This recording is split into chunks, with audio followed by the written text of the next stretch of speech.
Okay, a couple seconds left. Couple seconds. Scott McTominay, I think he's already on a yellow. He's been you know, not given just a little warning. And that's the final whistle. Brentford 4, Manchester United 0. Wow. We have a little time. We have a little time to talk about this match, right? Just a little time. And I have to say, I expected better from United. I really did. I really expected a lot better. And even though they are my rivals, I still did not predict them to lose this game and to lose the game this badly. I predicted a 1-1 draw, which was on merit on how United played last week against Brentford. Brighton. Brentford, right? But yeah. But losing 4-0, not even a draw, to at least say pick up your first points of the season, but a 4-0 loss? Like this is as low as it gets. It cannot get any lower than. Could it get any worse than this? This is low. This is low.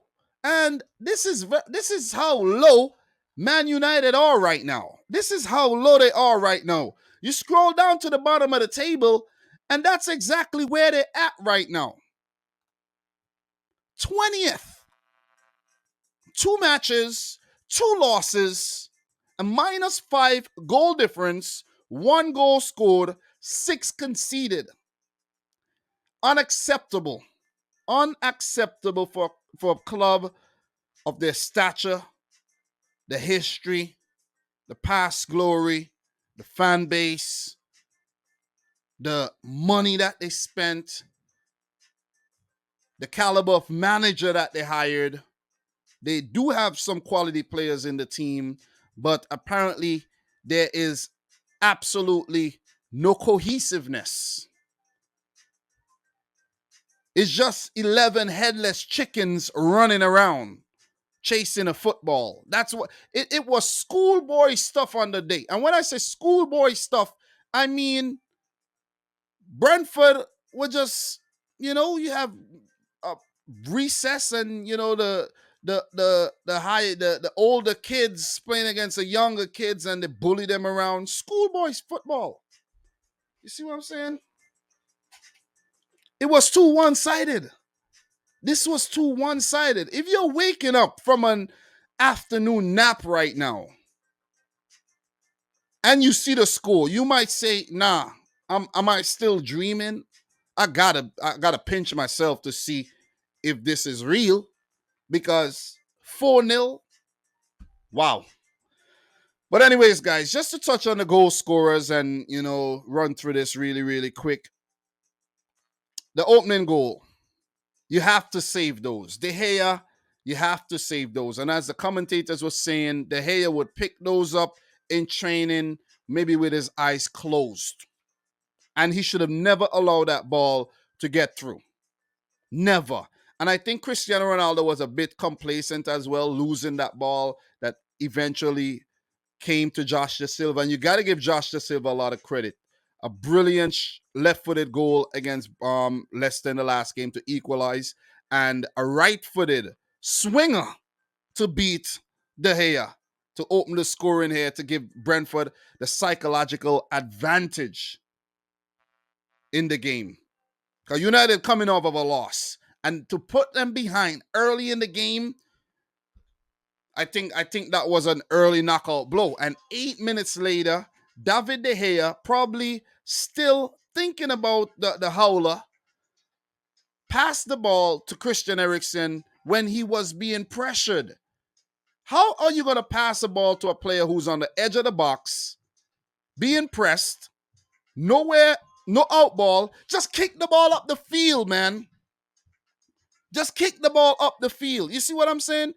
But there's a lot of pressure on these players. We may say they're professionals and whatnot, but they're humans. They're still humans, And in sport, when you make a mistake, that shit stays on your mind. You see what I'm saying? It stays on your mind, and it could haunt you for the remainder of the game.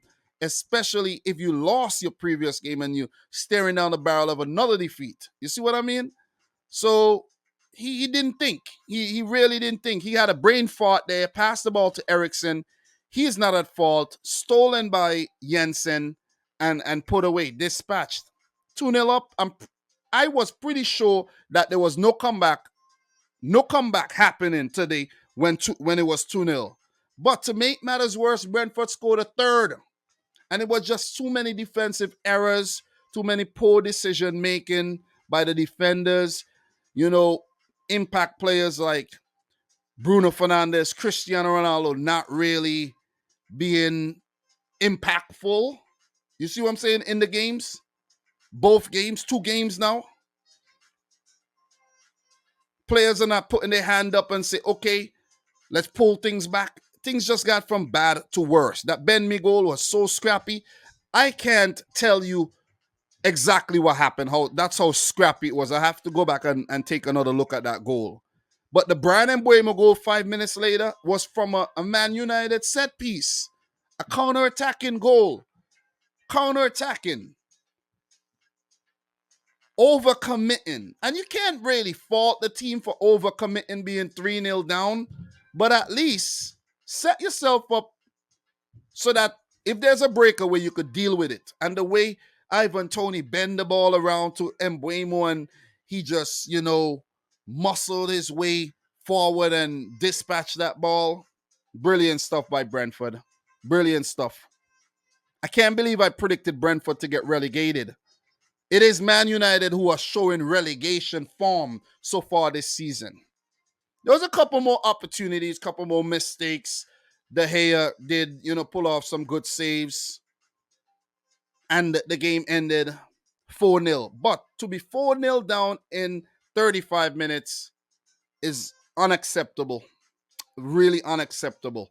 And you do have to give Brentford a whole lot of credit for not conceding any goals in this game. It was a boring second half, I have to say. But you could understand that, look, the game was far gone from United. They tried to get a couple goals, but Brentford just continued to repel them. So it's all Brentford. It is all Brentford. I know the headlines would read United embarrassment and, United this, United that. But Brentford, I think, should steal the headlines today. I really think Brentford should steal the headlines and not United for, the wrong reasons. So, look, it's going to get worse. Let's just put it that way. Manchester United got to play Liverpool in their next game. Things are going to get from bad to worse on the 22nd of August. I could guarantee you that. Man United lost 9-0 last season to Liverpool. And unless Liverpool show up on the day and mess around and allow United to get something from the game, unless they do that, I don't see anything but another Liverpool win. It might be 4 or 5-0 again. Because logic is telling you if Brentford and Brighton are doing it, if Liverpool don't do it, well, Liverpool, it means you're not doing anything this season then. Seriously. And I mean that. And I really mean that. What's next for Erik ten Hag and Manchester United? It's Liverpool. And I'm predicting another loss. So it's going to be 3 games, 3 losses. The worst way to start the season. You have Southampton coming up next. After that, you have Leicester, Arsenal, Palace. It could get very ugly. The Man City game, October the 2nd. This could get very, very ugly. This could get very, very, very ugly, I'm telling you, for United. I'm actually already thinking that Ten Hag could get the sack. I know it could be harsh, but if you're 10 games in and you already lost 5 and drawn 2 and only have 3 wins, you got to get sacked. Any other top manager would get sacked. But look, enough with United, though. Got to run. Congratulations to Brentford. That's a really good way to start the season with 4 points from 2 matches that they never thought they would have gotten 4 points from, if you ask me. And you got to give Thomas Frank and his boys a lot of credit. So in their next game, they play Fulham. Their fixtures are going to get a little easier on paper Fulham, Colchester in the EFL Cup. Everton, who are struggling. Crystal Palace, a team they could beat in another London derby there. Leeds, Southampton. So I think they would have looked at the start of the season and be like, damn, it's a little rough. But now they could say, okay, now we have to pounce and we have to use this momentum if we are to stay up. Because with 4 points on the board, if you could get at least, let's say, there's 15 points up for grabs there, you could get at least, let's say, 8 points. That's 12. You see what I'm saying? That's 12 points in the first month and a week of the season. Let's say the first month of the season, you get 12 points. That's a good launching pad for, survival in the season. So, look, I could go on and on and on. I'll be back. I'll talk about this some more, but this is just my post match for now. I got to run. Thanks to everybody who tuned in. But United, goddamn awful. Brentford, absolutely brilliant on the day. All right. And as a City fan, I'm way over the moon right now. I'm so happy. I might actually buy a 6-pack of beers and no pun intended. But I might buy a 6-pack and just have a blast today because that was some entertaining stuff. All right. So guys, very boy Dom, thanks a lot for tuning in to yet another one. Like the video if you haven't yet done so. Subscribe to the channel if you are new. I'm actually multicasting this onto the more Dominic Rich FC channel. So if you're watching from there, big up as well. And I'm going to be doing this more and more going forward. I'm experimenting. And if you're watching the replay, thanks again. And from your boy Dom, thanks for watching. I know I've said that a few times, but peace out. Rich Squad. Peace.